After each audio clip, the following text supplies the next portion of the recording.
Oh boy, do we love pinball. In 1990, I went to Chicago to the Pinball Expo that Rob Burke and Mike Pasak put on every year for years now. Brought my video camera along because I like to take home movies. And I took a lot of home movies over the years of the family and all different things, of course. But you know what? Forgot all about them.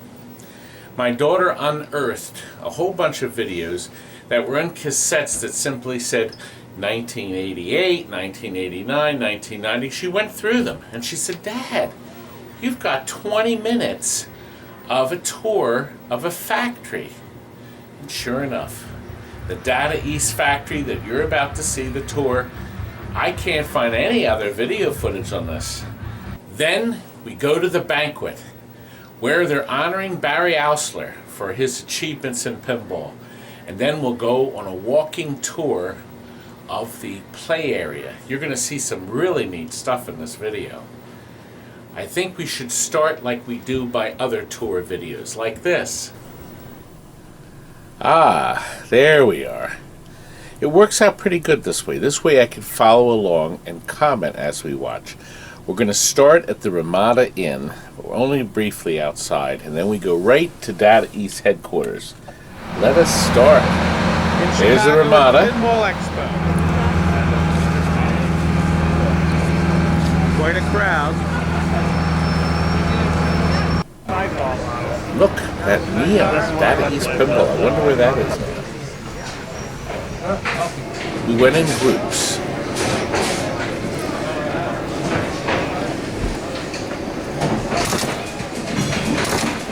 And the connectors on the silver pins.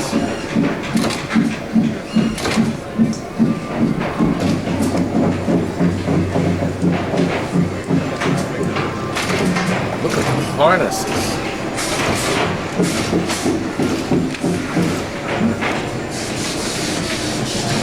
There's a lot of activity.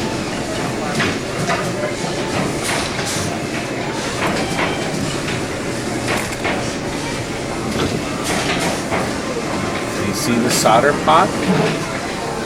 10-year solder, cool it, boom, you're done.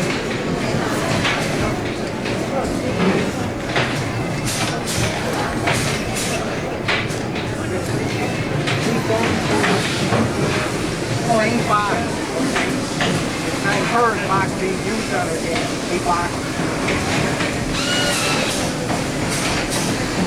Is she actually testing a board now? Now that looks like a logic board with nothing on it, or very little.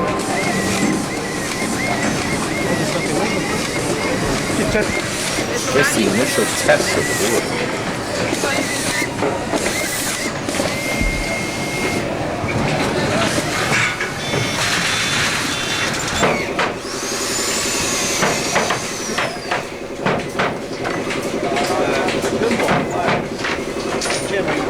The manager? Or? No, I'm mechanical engineer. Okay. It's Jim. Manager? No, I'm even new here Thanks myself. for helping me figure out who he was. Here's where we do some modifications, some old peanuts.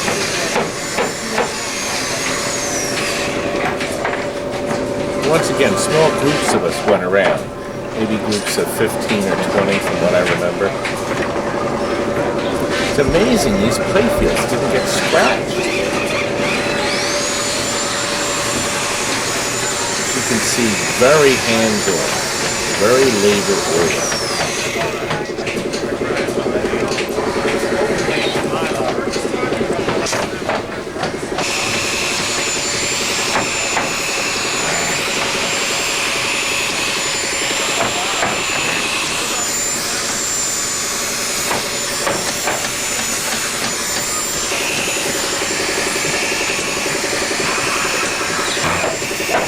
Those are the rails that were on the other side of the field. The wood rails, the guides. You can't see. But see, they have a jig for everything. Now putting in the wire forms that keep the ball from getting stuck under the plastics. You see the wood? That makes sure he pounds it in the exact length.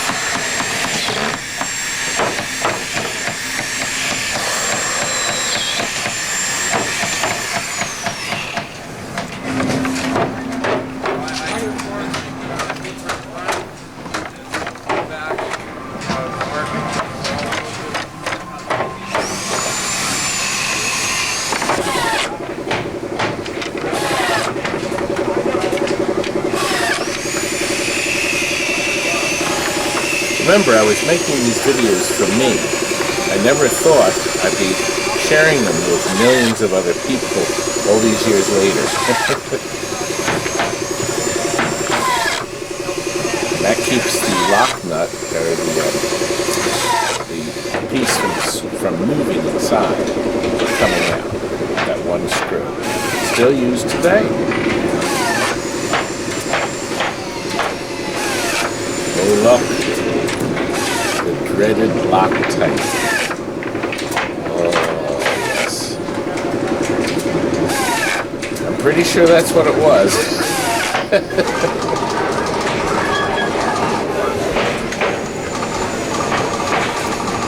That's normally called a rotisserie, so you can turn the playfield over as you check the different components to make sure your wiring is good.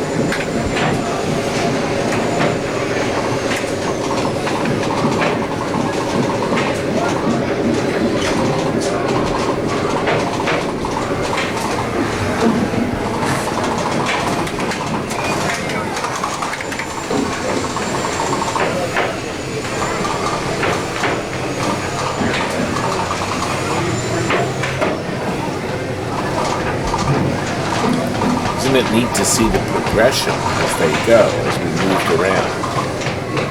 Fortunately, we weren't terribly rushed, so we had time to stop and look. Oh look, there's the goodie box. See that cardboard box in there? Data East used to pack spare parts.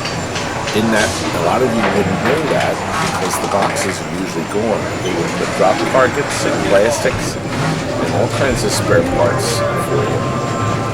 Here's somebody doing tests with a tie, a dress shirt and a tie.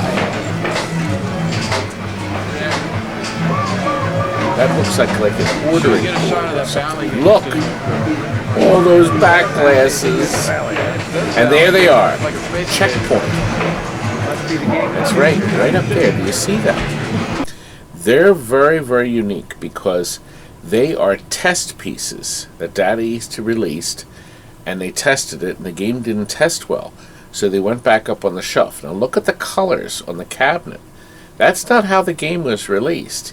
You see, they took this cabinet, and they repainted it, rethemed it when they put in the new tiny dot matrix glass. So they could get the first one out on the market. As a matter of fact, here's the back glass of the original game that shows you the two windows for the original alphanumerical display. That picture came from ipdb.com and .org. I almost forgot. And it's interesting because that's the only picture we have. But guess what? Later in this video, you are going to see a test checkpoint actually being played because they took one of those off the rack and set it up either later that night or the next night. I don't remember when. I think it was the last night we were there. So that's coming. More tests. See, as you can see, the game is pretty well assembled. Can you imagine hearing that music all day for weeks? I love it, but all day long. But see, he's testing that back right flashing.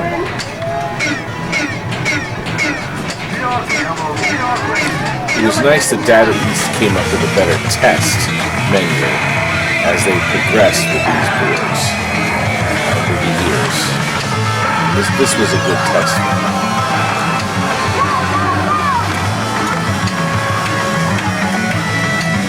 The color's back. Isn't that gorgeous? Look at that. We're gonna fire the camera.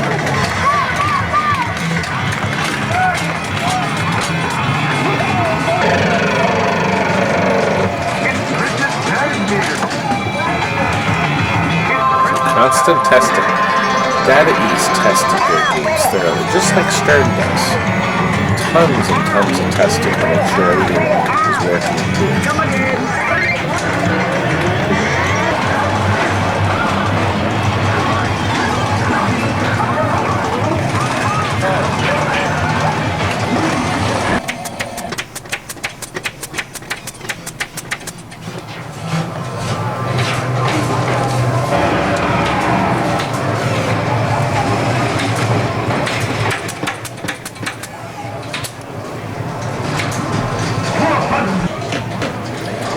You see that? I froze the picture.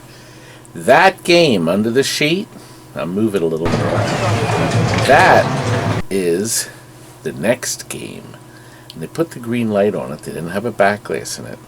And it's Teenage Mutant Ninja Turtles. We're not sure if that was the game, but they had that set up for all the people to go, what could it be? Look at the two guys there. They wonder, what could it be? But they didn't want anybody to know. It was going to be the big surprise, the big reveal. But I thought that was pretty clever how they did that. The speculation, see, everybody's wondering.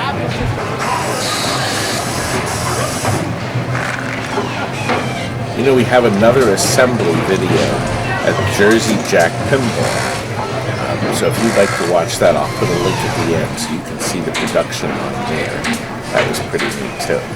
Now this is the power box with the volume control right inside the front door of the machine. I guess we kind of swung around the other corner. This is exactly how it was filmed. Well, that's all we have of the Daddy's Tour, but there's plenty more coming because now we return to the Ramada where John Norris is going to teach you techniques of pinball play on a whitewood of Vegas, a game he designed. He designed so many games. And this is really interesting too. We just have a few minutes of this and then we go on to more, so keep watching. Talking to intermediate level players, most of these techniques are already known by advanced players. Two balls down the center here. Now they had a camera on this at the same time, as you can see the man with the camera, so people could watch on a screen to see exactly what he was doing. But I don't think anybody actually filmed this. Barely enough room to get the ball through. And then on the up end of the stroke, there is again enough room to fit almost two balls through. So when you're making a center save, the most important part is trying to anticipate the flip so that you hit the ball with the flipper. And you have to, first thing you have to do is to figure out which flipper the ball is going to come closest to. And if you look at the camera or the TV, I'm going to offset the flipper slightly.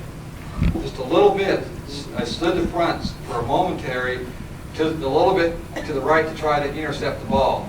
And on a lot of games with tilt warnings, you may draw one or two warnings, but you'll more than likely you'll keep the ball in play. Let's try another one here. I lost that ball. That was more poorly executed. You're fired.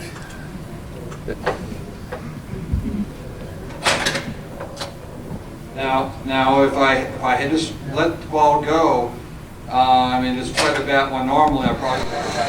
John Norris is such a great guy. And now we're on the floor. Look, Funhouse when it was new. And there's Dr. Dude. Also when it was new.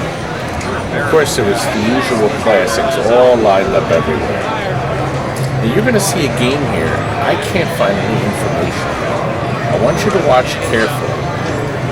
I'll show you when it comes up. You can take a peek at it and see if anybody knows any details about this game.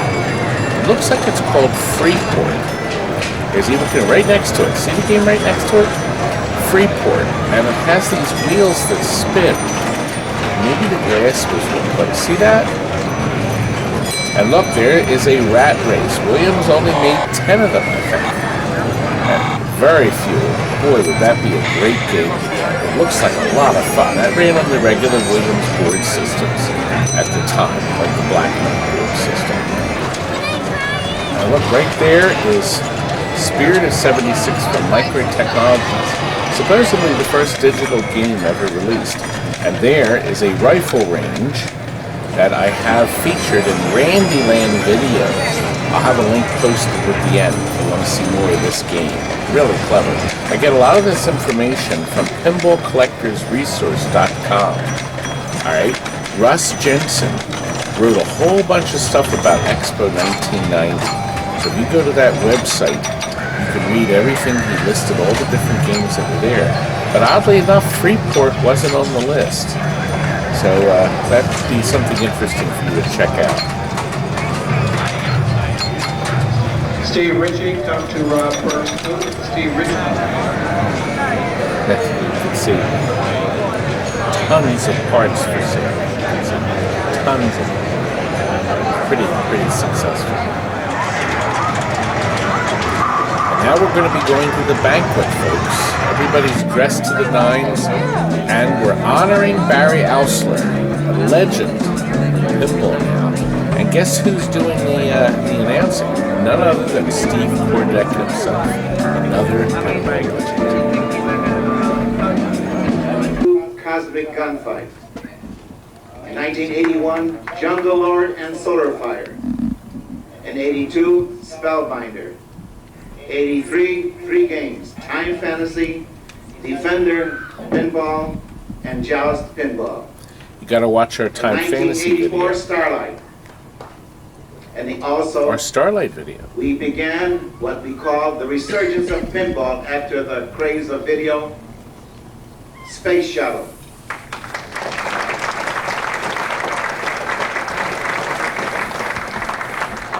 And also in 1985, Rat Race.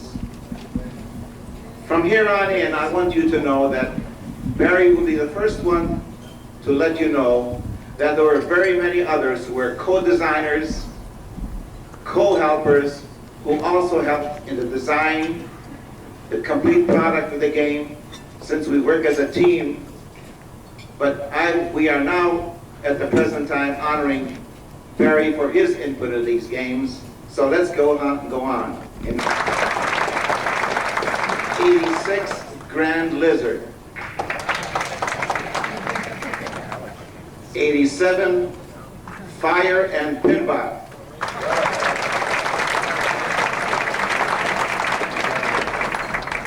In 88, Space Station. And in 1988, a game that won for 2 years the award at the MOA show for the best play, the best money maker of the year, Cyclone.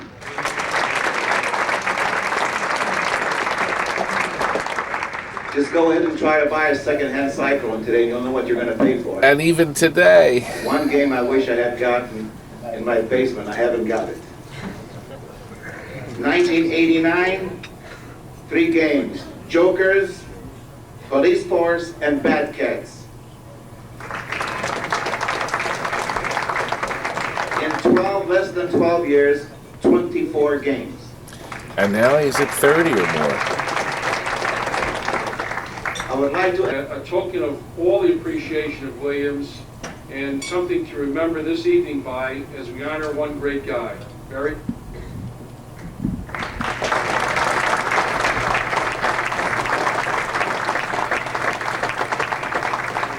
I don't know what to say. This whole thing comes as a surprise to me. I just want to thank all the guys that did help me make the games. Most of all, I thank my wife for being by my side the whole time. Thank you. Very humble. His wife is at our table on the left side over here, Donna. Would he get up and say, get up, just get up. There's Donna.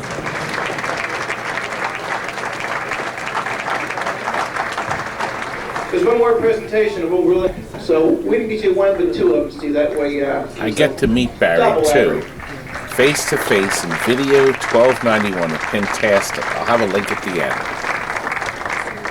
Please watch it.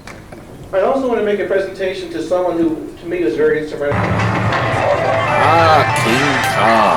Only 9 of them made in April of 1990. It was never released. It didn't test well, from what I was told. Now, I want you to look carefully. There's this giant flipper, middle right, the same size as one Hot Hand, the old Stern Hot Hand. Huge flipper. Now look, here's that checkpoint I was talking about. This is the test one. There's only 2 of them. There it is on the rack. They took it off the rack and set it up that night. Look at the artwork. See, this is the test checkpoint. All look the same, but for some reason I don't show you the glass in the back to show you the displays. We're back to King Kong. Now you get a better look at that giant flipper in a second. Regular flippers at the bottom and a giant one to go up this incredibly tall ramp. And it was so hard to get. I remember when they were playing it, they had a hard time getting it up there. Doesn't the sound a lot like chick? I like the lights in the Empire State Building. See how it builds up? 1 million, 2 million, 3 million. Look like there's some good shots. There it is. There's that big flip.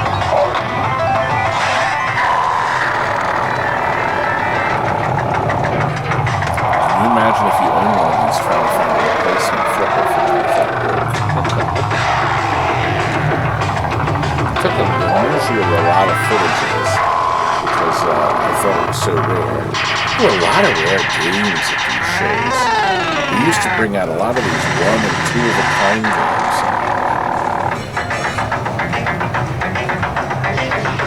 Kong, the 8th wonder of the world!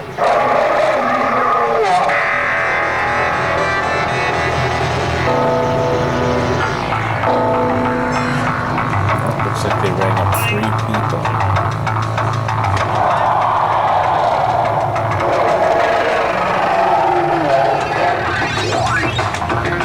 Well, they have this show every year in Chicago. Every year for over 30 years now. It's always usually in October. They don't have it at this hotel. It's at another place. They had a big hall here. I remember that. Well, that's all we have. I sure hope you liked what you saw. I wish I took more. What'd you think? Isn't it neat seeing footage that old now? Almost 30 years old. The only of its kind. Ah, yes. Thanks for joining us tonight, and keep watching.